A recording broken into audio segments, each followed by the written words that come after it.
1:58. You have 2 minutes to spare. What are you doing?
Shelby County Clerk, and I am here to call the meeting of the Shelby County Electoral Board to order.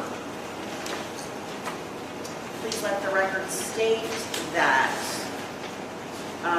members of the Electoral Board, Jessica Fox, County Clerk, Terry Kingston, Circuit Clerk, and Jay Scott, Assistant State's Attorney, are present, as is Recording Secretary Angie Bricker. I see petitioner Lynn Williams and Mitchell Eslinger, objector Mitchell Shelby and Jeremy Williams. Are you appearing on behalf of Suzanne Ott? I'm appearing on behalf of Suzanne as well as Mr. Shelby and Mr. Williams. On the board? Correct.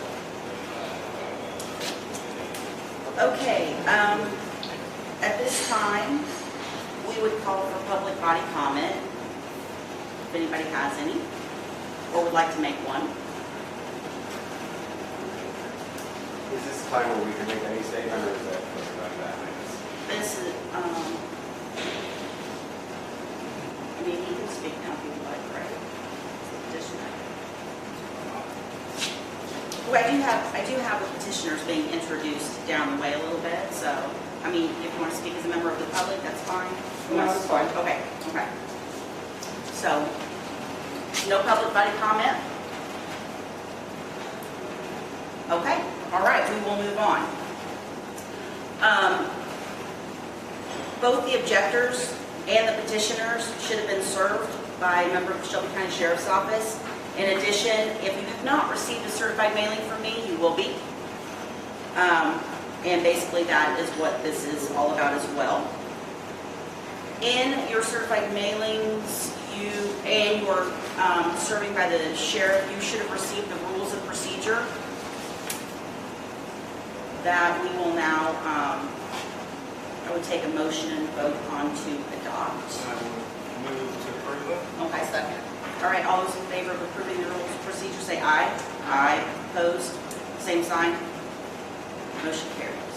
Rules of procedure adopted.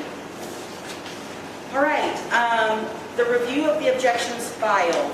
We have an objection filed by Suzanne Ott, Shelby County Board District 11, against the petition of Lynn Williams due to the fact that his pages are unnumbered.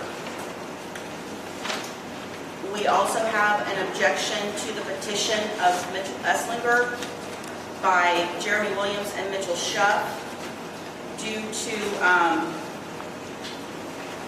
an individual that signed the petitions twice, an invalid signer, and also the fact that pages 2 and 3 of the petition sheets are not signed by a notary.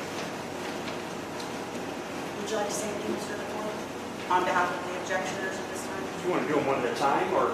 Yeah, I would. And I'd like to go ahead and do the Suzanne Ott, Lynn Williams one first. Yes. Okay. Ready? I'm ready. Thank you. You know, this petition looks strikingly familiar to one that I was in front of you 2 years ago on.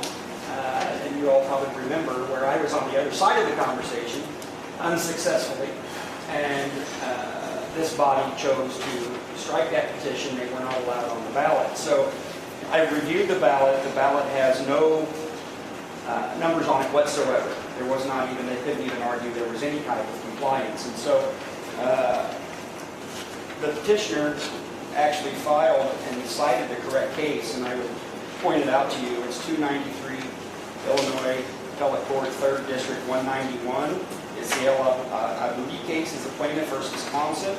And that case is exactly on point to this, where the appellate court ended up holding is that not having the numbers on the pages was fatal, as it's a mandatory requirement. And then they even got into an analysis of whether there could have been argued some substantial compliance. But again, that failed as well. But in this particular petition, there's been no compliance whatsoever with the page numbering, which the courts have found to be a fatal error. There's no way to remedy that. And again, consistent with what this board has held as recently as 2 years ago, I think this is a pretty straightforward one where for failure to follow that is fatal and there's no way to recover. Thank you. Mr. Williams.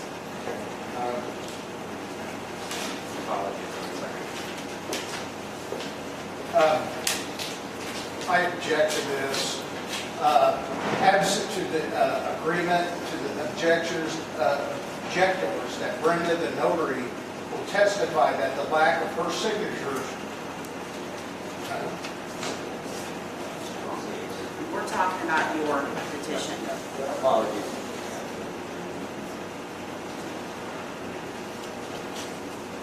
Go ahead. This one. We're on his. Yeah.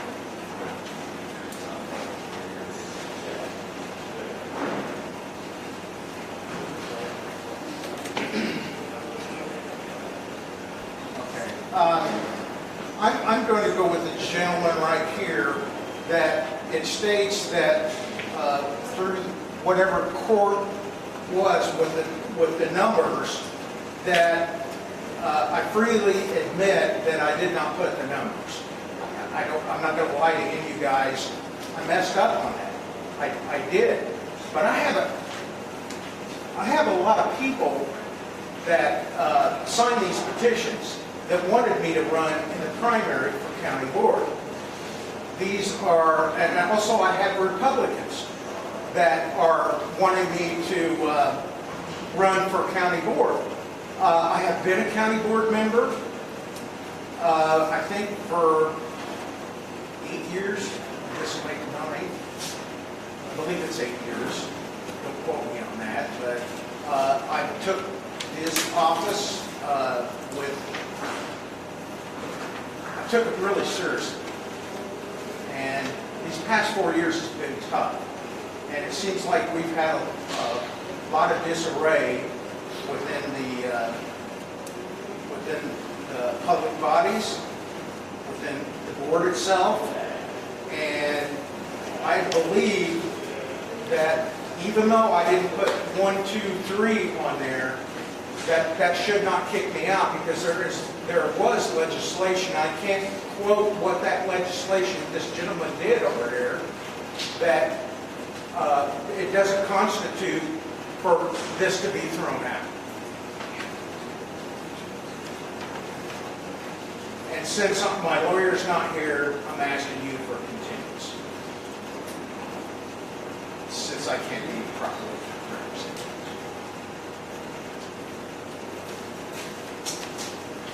The individual, the objector,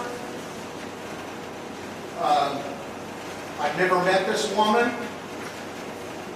I do see on the sheets, it's Representative, I believe it's Representative Halbrook's wife. And I think, to me, that's a conflict of interest. He's our state representative, and also he's our Republican county chairman. And I just, think that was maybe some vote or something that I had done previously on the board would cause this to happen. And where are you referencing her? As the Nova Republic. But the objector does does live in your board district of County Board District 11. Yes, but my representation is not here. So when will your representation be available to be here? At the next appointed board meeting. Or meeting of this. For what it's worth, ma'am, we would object to any request for a continuance. It's not only procedurally improper, I think your counsel will be able to attest that what's happened here is absolutely fatal. There's nothing a lawyer could do if they were here for that particular error. Again, it's beyond repair, and so again, I think that procedurally it would be inappropriate, and practically speaking, there would be no purpose served. I am going to say this as the election authority for Shelby County. Every petition packet that the Shelby County Clerk's Office put together had a listing of instructions and also a check sheet. I have several large signs outside of the County Clerk's Office that I have had up since before the filing period. They're still hanging up there today, asking people to please review and double check your petitions. Not numbering pages is a fatal error. Regardless of whether there's one page or 100 pages, not numbering the pages is a fatal error. In everything, all of the case law, everything I have researched prior to this case and for this case. Well,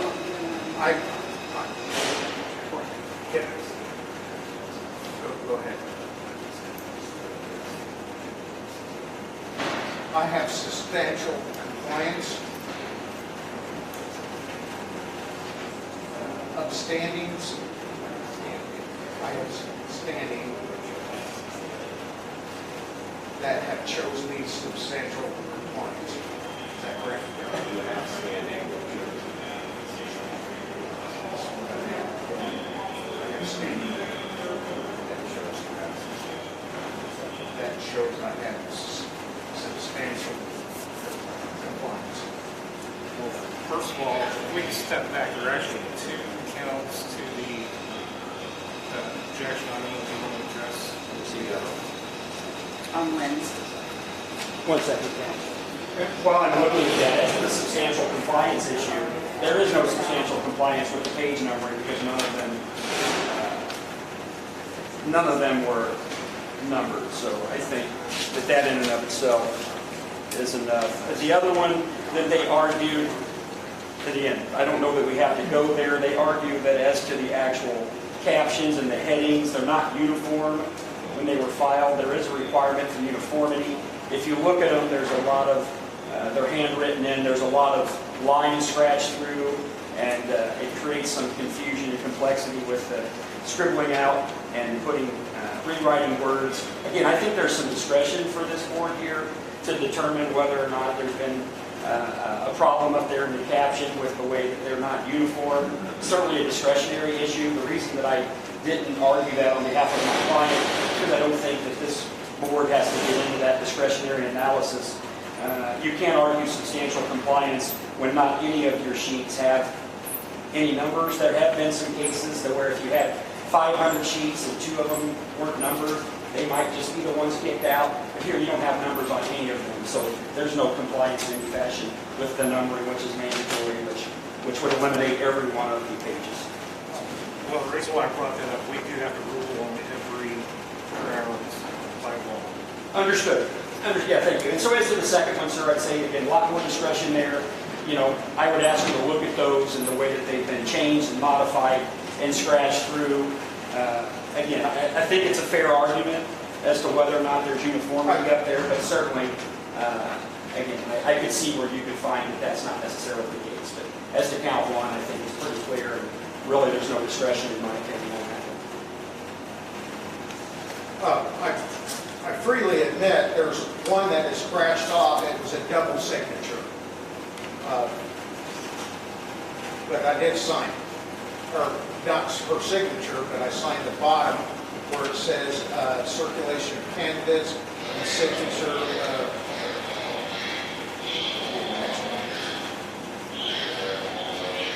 Yeah, and that would be, I did not notarize this mistake, and I will show this to the election committee. Karen Mulholland, she wrote this twice on the petitions. There were several different types of petitions that were out there, and that was a mistake on Karen's part. I should have initialed that. I freely, I'm not going to lie. There were certificates of deletion outside of the county clerk's office. When you remove a name from a petition, you need to attach a certification of deletion of signature form with your petition packet. I wasn't aware.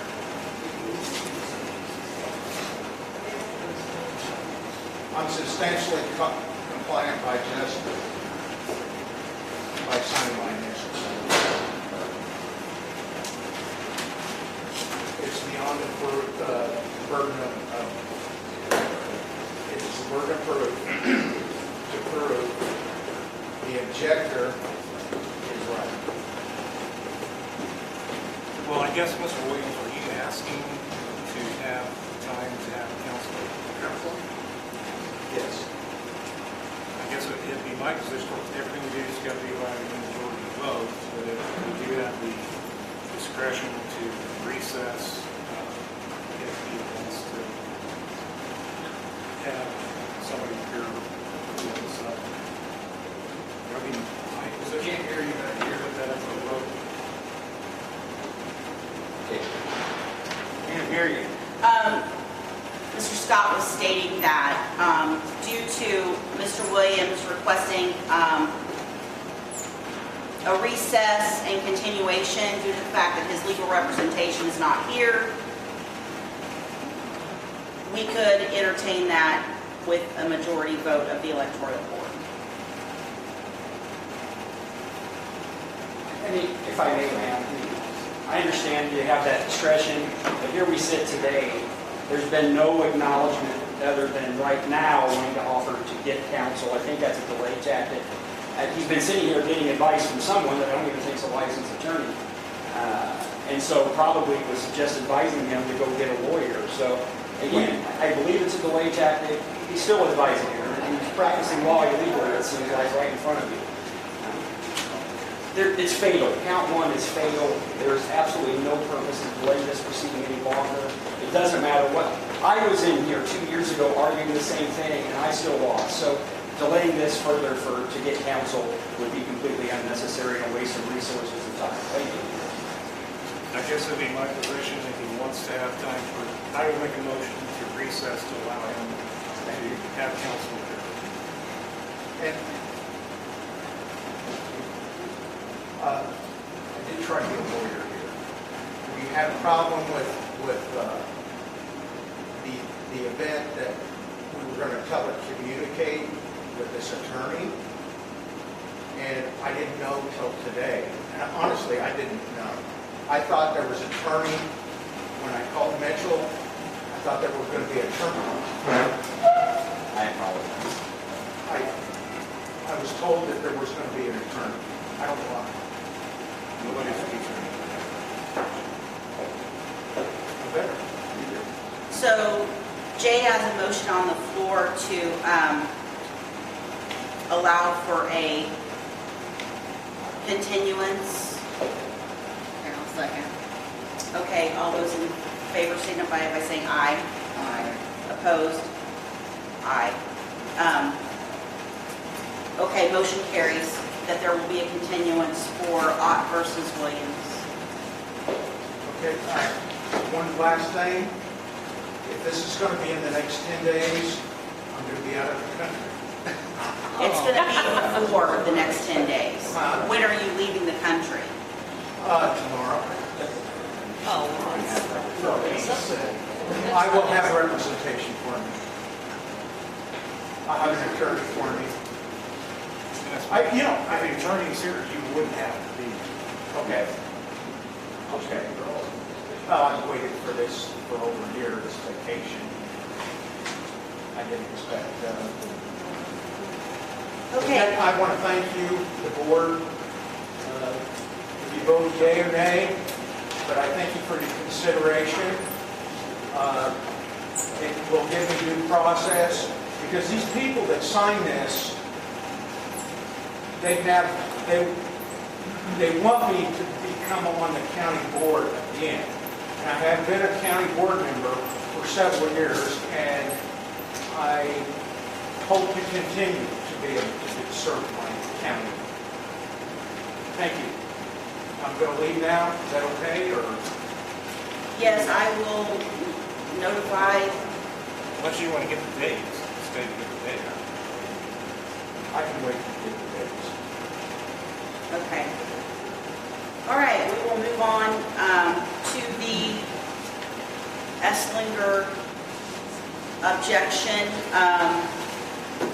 A petition was filed, an objection was filed by objectors Jeremy Williams and Mitchell Schuff, who are both residents of County Board District 8. Jeremy, on your objection, it says that you reside at 997 East 2300 North Road in Shelbyville. Is that correct? Should say 997 North 2300 East. No, it says 997 East 2300 North. Okay. And then Mitchell, you are at 998 North 20. It says 505 Road. I'm assuming there was an additional digit added to this. Should it be 2050? All right, you're both residents of County Board District 8. Would you like to, or just speak on the behalf? Yes, ma'am. Okay.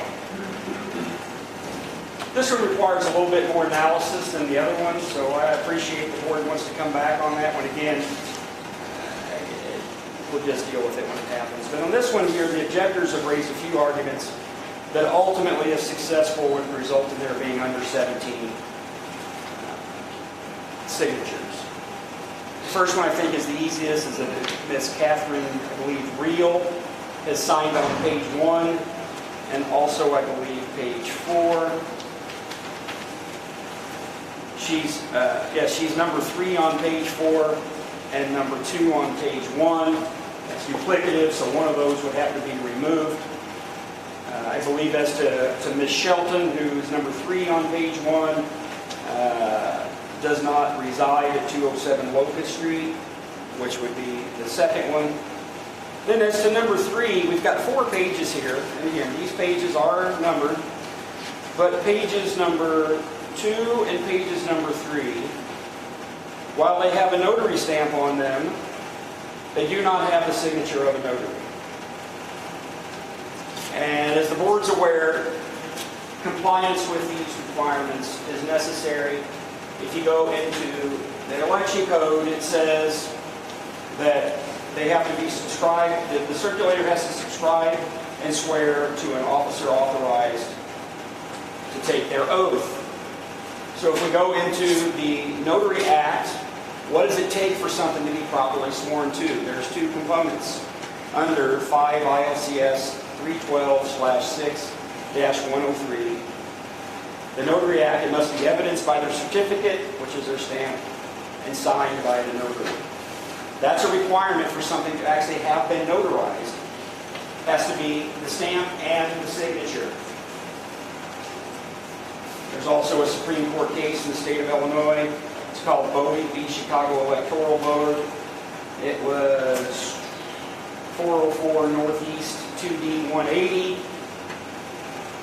where it talks about what it takes. It says the statement shall be sworn to before some officer authorized to administer oath. So having that sworn attestation is an absolute requirement, and on 2 of those pages it's not been done. And for that reason, that particular issue makes pages 2 and pages 3 fatal. If you take pages 2 and pages 3 out, and you also take out the duplicative signature and then the one where they're not at the proper address, that brings the petitioner down to 16 signatures, which would be an insufficient amount.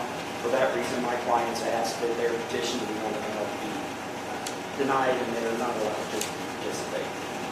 And you said the name of that case was Bowie, Yeah, Bowie, B-O-W-Y? B-O-W-E, it could be Bow or Bowie. Okay. Chicago Electoral Board, Okay. and it is 404 Northeast 2D 180. And what the case stood for is that the failure for someone to personally appear before a notary who acknowledges the signature renders it invalid. And so then you go to the Notary Act of what it properly takes. It takes their signature and their stamp. You have no signature here on either of those petitions, so not being satisfactorily attested to, we believe makes those 2 pages fatal. And without them, there's not enough signatures. And I'll have further response once I know what the respondent has to say. Okay, Mr. Eslinger, would you like to respond? Yes. First of all, I would also like to absent an agreement by the objectors that Brenda, the notary, would testify. that Objection to hearsay, her that he signature cannot say what she would was say. her error, and that Counselor's she objection. did have me swear to the veracity of my statement. Is the board going to allow hearsay to go I in am the record? asking for a continuance for good cause to allow the circuit clerk to issue a subpoena for Brenda to appear to testify at a hearing before the election board. Please note that I went to the county clerk's office yesterday around 3:30 p.m. to have a subpoena for Brenda issued, and the clerk was gone for the day, so I could not issue a subpoena. Thus, I would ask for a continuance so that I can have my lawyer here as well as Lynn, and have Brenda be subpoenaed so that she can appear here to testify that I did have these notarized in front of her, which does state substantial compliance for these signatures. Again, if his notary really was that worthy, why are they not here voluntarily? Why does he need to subpoena his own person? And why are we waiting until the last minute when we have a hearing that's ready to go for them to raise these delay tactics? These are all delay tactics. They could have been prepared for this, and they're not. And so to continue these things, again, if we were in a courtroom, this stuff would not be allowed because they could have done these things and sit there and mock the other side because they disagree with them. Try that in a courtroom and see what happens to you. But it's completely inappropriate. It's unnecessary. The rules are very clear and they're very strict. And to have someone who wants to be an elected official that can't follow these very basic rules is what this is all about. That's why these rules are in place. He is clearly misrepresenting the law. I would ask that you look at the paperwork I have here, and then issue your ruling here for him. Well, we're going to get a ruling today. Is the motion to continue off the table? Continuance. Is it off the table? Then I don't want any of this. No, it's your reviewed. continuance.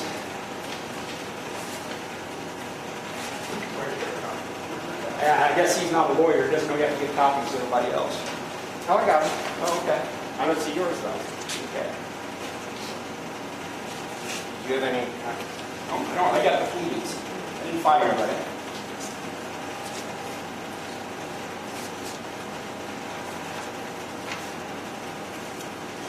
Regardless of his issues with any of my paperwork, though, I would still ask for a continuance as I do not have legal representation here at the time. I do have legal representation. Unfortunately, they were not able to get here, nor are we able to have them speak over the telephone.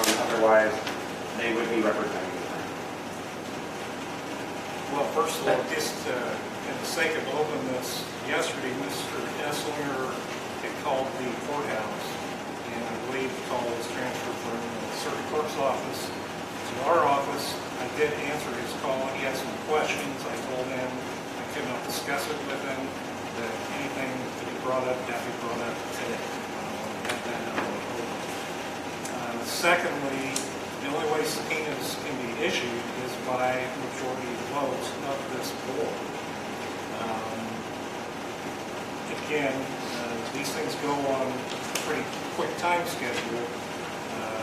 Obviously, as an attorney, I think everybody ought to have the right to have counsel represent them.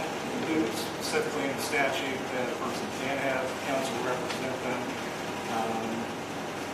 So we have to take up the issue of issuing the subpoena, and also the issue of continuing for him to have time to get counsel. So since subpoenas can only be issued by going to the board, I guess I would make, well, I guess, You can make the motion. I guess I would make a motion to allow Mr. Eslinger to have a subpoena issued for his purpose. Over the objection of my client, please. You're going to do that.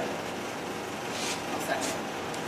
All those in favor signify by saying aye. Aye. Opposed?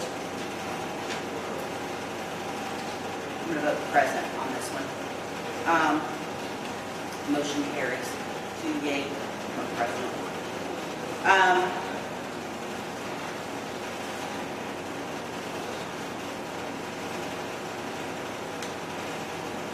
What time would you all be available? I mean, it's Friday. Would you all be available Monday afternoon? Because yes, ma'am. So if we reschedule this for Monday afternoon, will you, there will be no continuances after Monday. Yes, ma'am. Does that work for you? Absolutely. Would 2 o'clock work good? Yes, ma'am. Okay, fine with me. All right. And there'll either be attorneys present. If they're not present, we're going to go along That is anyway. correct. And this young man doesn't get a good legal advice to the other gentleman. I was just We saying. will continue Monday, whether legal counsel has made it or not. We will. We have to move on with this. So this electoral board will adjourn until 2 p.m. Not adjourn, recess. Recess. Need to learn the lingo. This electoral board will recess until 2 p.m. on Monday, at which time we will reconvene to continue the electoral board hearing, to continue hearing these objections. Thank you, ma'am. Thank you for your time. Thank you. Appreciate it. How far does these people should reach